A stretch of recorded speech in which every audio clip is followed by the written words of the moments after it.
Job preparation 8 চ্যানেলে স্বাগতম। আজকে আমরা গুণোত্তর ধারা নিয়ে আলোচনা করব। গুণোত্তর ধারাটা কি? গুণোত্তর ধারাটা হচ্ছে এমন জিনিস যে ধারাবাহিকভাবে এক পদ থেকে আরেক পদের অনুপাত এরকম যদি সমান হয় তখন সেই ধারাটাকে আমরা বলি গুণোত্তর ধারা। যেমন দ্বিতীয় পদ, প্রথম পদ থেকে দ্বিতীয় পদের অনুপাত কত, দ্বিতীয় পদ থেকে তৃতীয় পদের অনুপাত কত, তৃতীয় পদ থেকে চতুর্থ পদের অনুপাত কত, এরকম যদি হয় তখন আমরা তাকে বলি গুণোত্তর ধারা। মানে বিষয়টা এইরকম যে দ্বিতীয় পদ ভাগ প্রথম পদ এটা সমান হবে তৃতীয় পদ ভাগ দ্বিতীয় পদ, এটা সমান হবে চতুর্থ পদ ভাগ তৃতীয় পদ। অর্থাৎ এই যে এক পদ থেকে আরেক পদের অনুপাত, এই অনুপাতগুলো সবসময় কি হবে? সমান হবে। সমান হলে তখন আমরা তাদেরকে বলি গুণোত্তর ধারা। গুণোত্তর ধারা মাত্র এই তিনটা সূত্র রয়েছে। এনতম পদ, এনতম পদ সমান a r to the power n minus one, অথবা এনতম পদ আমরা বলতে পারি লাস্ট পদ l equal to a to the power n minus one, যেখানে এ সমান প্রথম পদ, আরটা হচ্ছে সাধারণ অনুপাত, অর্থাৎ এটা দ্বিতীয় পদ ভাগ প্রথম পদ সাধারণ অনুপাত, আর এন হচ্ছে পদ সংখ্যা, মানে কয়টা পদ ওখানে আছে। এর হচ্ছে শেষ পদ, এই যে এটা এল সমান শেষ পদ, আমরা একে এনতম পদ বলি। আর যোগ করার জন্য দুইটা সূত্র রয়েছে, S equal to A into R to the power N, তারপর হচ্ছে মাইনাস ওয়ান। এই এখানে কিন্তু মাইনাস ওয়ান না, আর টু দি পাওয়ার এন তারপরে minus one divided r minus one. কখন হবে এটা?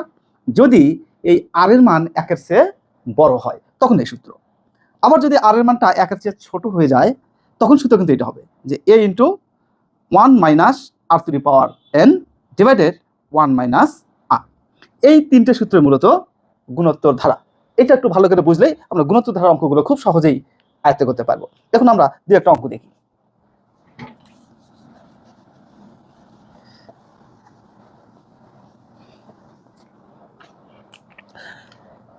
যেমন 2 যোগ 6 যোগ 18, 8টি পদের সমষ্টি কত?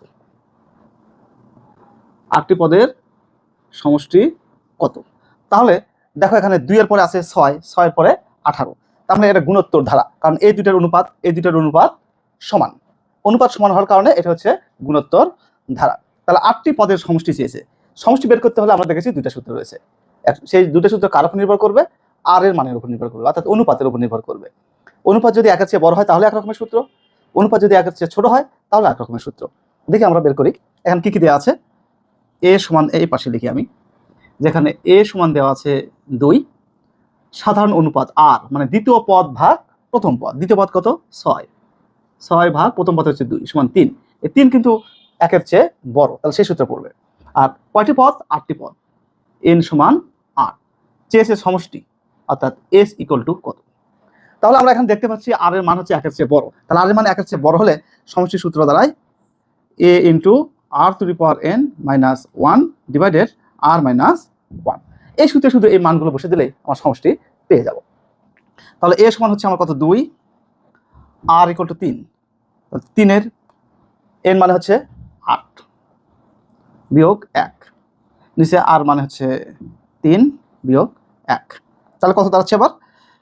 উপরে 2 ইন্টু 3 টু দি পাওয়ার 8 বিয়োগ 1, নিচে 3 থেকে 1 বাদ দিলে 2, এই 2 2 কেটে দিলাম। তাহলে কি থাকলো এখানে? 3 পাওয়ার 8 মাইনাস 1। 3 পাওয়ার 8 মানে 8টা 3 গুণ করতে হবে। তাহলে 8টা 3 গুণ করলে আমরা পাই 6561, তারপর বিয়োগ 1। তোমরা 8টা 3 গুণ করে নেবে। এরকম 4টা গুণ করতে পারো। এই 4টে 3, 3 থেকে 9, 3 9 27, 3 27 81। তাহলে আরো চারটে 3 মানে 81, 81 গুণ করলে হয় 6561 বিয়োগ 1, বাদ দিলাম 6560। এই উত্তর হয়ে গেল। তো এইরকম ধারাবাহিক যে কোনো অঙ্ক আসতে পারে, আমরা পারবো। আরেকটা অঙ্ক দেখি আমরা।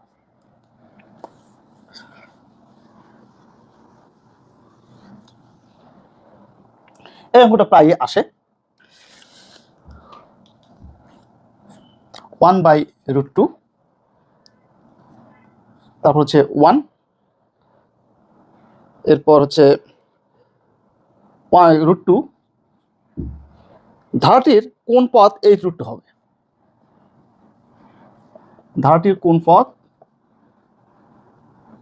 এত হবে? এই অঙ্কটা প্রায় আসে পরীক্ষায়। তাহলে কোন পদ এত হবে? কোন পদ মানে কি চেয়েছে? তাহলে এন চেয়েছে। এখানে কি কি দেওয়া আছে সেটা একটু আমরা দেখি। এ দেওয়া আছে, এ ইকুয়াল টু 1/√2, √2।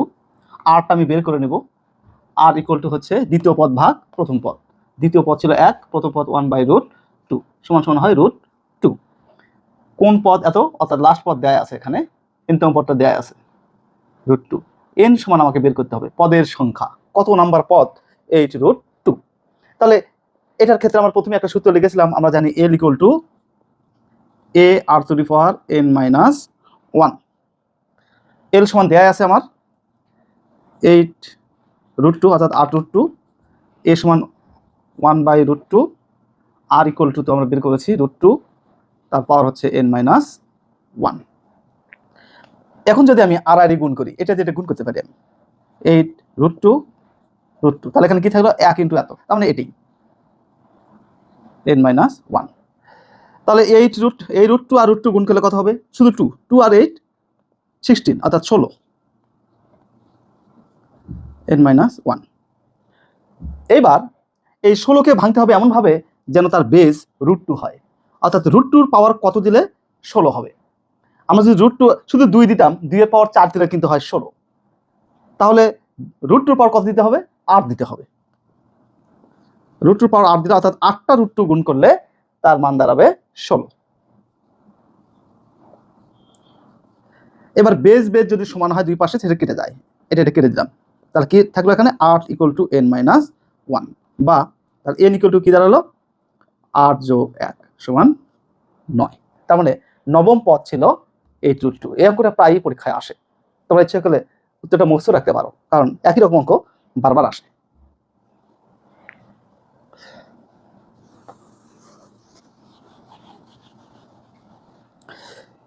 এবার আরেকটা অঙ্ক দিচ্ছি।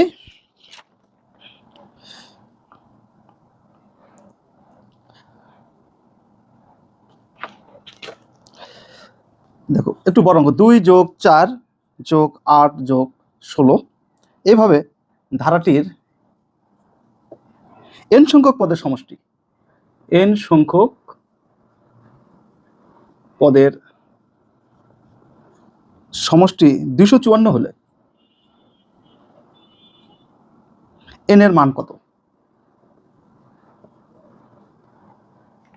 তাহলে n সংখ্যক পদের সমষ্টির মানটা দেওয়া আছে, পদের সংখ্যাটা চেয়েছে। দেখি আমাদের এখানে কি কি দেওয়া আছে সেটা একটু আমরা বের করি। a দেওয়া আছে, প্রথম পদ a সমান 2, সাধারণ অনুপাত r সমান হচ্ছে দ্বিতীয় পদ ভাগ প্রথম পদ, দ্বিতীয় পদ 4, প্রথম পদ 2 সমান 2, এটা কিন্তু দেখাচ্ছে বেশি। আর সমষ্টিটা দেওয়া আছে s ইকুয়াল টু 254। n এর মান কত, তাহলে সূত্র কোনটা হবে আমার, r এর মান যেহেতু 1 এর চেয়ে বড় আছে, তাহলে সেক্ষেত্রে সমষ্টির সূত্র দাঁড়াচ্ছে s equal to a into r⁻n-1 divided r-1। কেন সূত্র লিখলাম, r এর মান 1 এর চেয়ে বড়। এখন আমি মান বসে দিই, s ইকুয়াল টু আমার কত দেওয়া আছে 254, এর মান আমার দেওয়া আছে 2, r এর মান আমরা বের করেছি 2, n এর মান তো আমি বেরই করব, বিয়োগ 1, r সমান 2 বিয়োগ 1, 254 এখানে 2 2n বিয়োগ 1, 2 থেকে 1 বাদ দিলে 1, তাহলে 1 দিয়ে ভাগ করলে এটাই হবে। এই 2 দিয়ে কিন্তু আমি এই 254কে কাটতে পারবো, 2 দিয়ে 254 কাটলে কত হবে 127। তাহলে এই পাশে থাকলো 127, আর এখানে কি থাকলো 2n-1।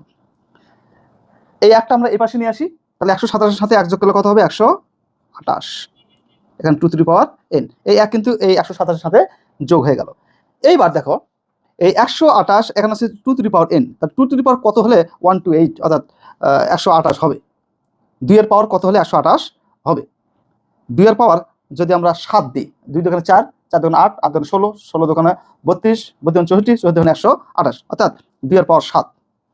এখানে লিখি 2 এর পাওয়ার 7 সমান সমান 2 এর পাওয়ার n, এই 2 দিয়ে কেটে গেল, তাহলে অতএব n ইকুয়াল টু 7। তার মানে পদের সংখ্যা 7, অর্থাৎ n এর মান হচ্ছে 7।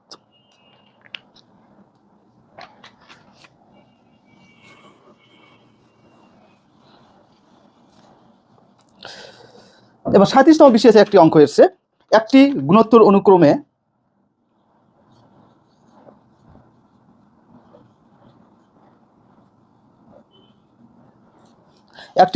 অনুক্রমে তৃতীয় পদটি 20,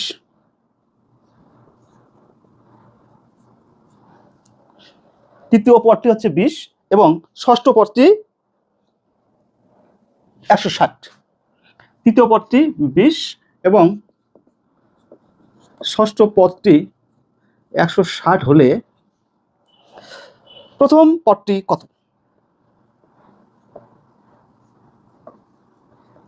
অর্থাৎ গুণোত্তর ধারার অনুক্রমে তৃতীয় পদ দেওয়া আছে আর ষষ্ঠ পদ দেওয়া আছে, চেয়েছে প্রথম পদ কত। তাহলে এই যে n-তম পদ বা লাস্ট পদ l ইকুয়াল টু আমরা সূত্র শিখেছি, তৃতীয় পদ যদি হয় আমরা সূত্র শিখলাম n-তম পদ সমান a r⁻n-1। তাহলে তৃতীয় পদ যদি হয় n সমান 3 হচ্ছে, সেটা সমান কত দেওয়া আছে? 20 দেওয়া আছে। তাহলে ধরি প্রথম পদ সমান a আর সাধারণ অনুপাত সমান r, এটা আমরা ধরলাম। তাহলে তৃতীয় পদ কত দেওয়া আছে? 20। তাহলে আছে তৃতীয় পদ a r⁻³ - 1 n মানে কি? পদের সংখ্যা, যেহেতু তৃতীয় পদ তাহলে 3 - 1। এই তৃতীয় পদ সমান দেয়া আছে 20, এই 20 ইকুয়াল টু a r⁻²। তার মানে a r² ইকুয়াল টু কত দাঁড়ালো? অতএব এটাই পাশে নিয়ে আসি, a r² ইকুয়াল টু 20, সমীকরণ 1। এবার আসি ষষ্ঠ পদ কত? 160। তাহলে ষষ্ঠ পদ যদি আমরা লিখি, ষষ্ঠ পদ a r⁻6 - 1, এই ষষ্ঠ পদ কত দেওয়া আছে? 160। a r⁵, অতএব a r⁵ ইকুয়াল টু 160। সমীকরণ দেই 2। আমার মান বের করতে হবে কার? a এর মান বের করতে হবে। এখান থেকে যদি আমাদের r এর মান বের করতে চাই তাও আমরা পারবো। তাহলে এক কাজ করি, সমীকরণ 2-কে 1 দ্বারা ভাগ করি। ভাগ করলে আমরা a কেটে যাবে, r এর মান পাবো, r এর মান আবার সমীকরণ 1-এ বসিয়ে দেবো, তাহলে হয়ে যাবে। এখন 2/1 করে পাই। 2 ছিল a r⁵, আর 1 নম্বর ছিল a r²। 2 ছিল 160, এখানে ছিল 20। তাহলে দেখো a কেটে গেল, আর এখানে আছে r², এখানে r⁵, কাটাকাটি কত দাঁড়াবে? r⁻3। আর এখানে কত দাঁড়াবে? 0 0 কেটে দিলাম, 2 দিয়ে 8 কাটলে কত হচ্ছে? 16 কাটলে 8, তাহলে r³ ইকুয়াল টু 8 বা r³ সমান 2⁵। তিনটা যদি আমরা গুণ করি, 2 2 × 4 4 × 8, তাহলে এই কিউব কেটে যায়, r ইকুয়াল টু কত থাকলো? 2। এখন r এর মান যদি আমি সমীকরণ 1-এ বসাই তাহলে কিন্তু এর মান পেয়ে যাব। এখন আমরা দেখি যে r এর মান সমীকরণ 1-এ বসাই। আমি মিশে দিই।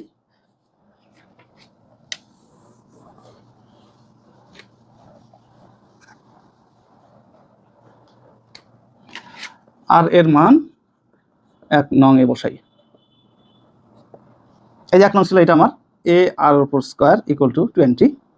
তাহলে a r এর মান হচ্ছে 2 2² ইকুয়াল টু 20, a 4, a গুণন 4 সমান 20 বা a ইকুয়াল টু 20/4 5।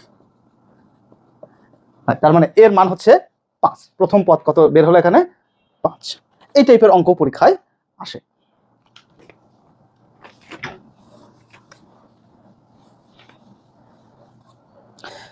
এখন ওই এর মান না বের করে অনেক সময় কি চায়?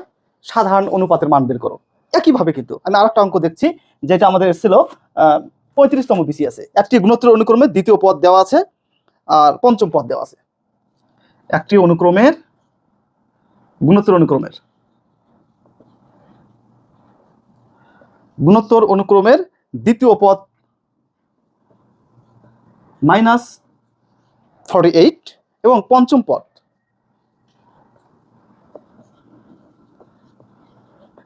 3/4 হলে সাধারণ অনুপাত কত? সাধারণ অনুপাত কত? এটা 37তম BCS পরীক্ষায়, 35তম BCS পরীক্ষায় এসছে। তাহলে ঠিক অনুরূপভাবে ওইটার মতোই আমরা দ্বিতীয় পদ আমরা কি ধরে নেব? যে ধরি প্রথম পদ সমান হচ্ছে a, আর সাধারণ অনুপাত কত ধরব? সাধারণ অনুপাত সমান আর, এটা আমরা ধরবো। তাহলে এখন দেখি আমরা একটি গুণোত্তর ধারা দ্বিতীয় পদ দেওয়া আছে,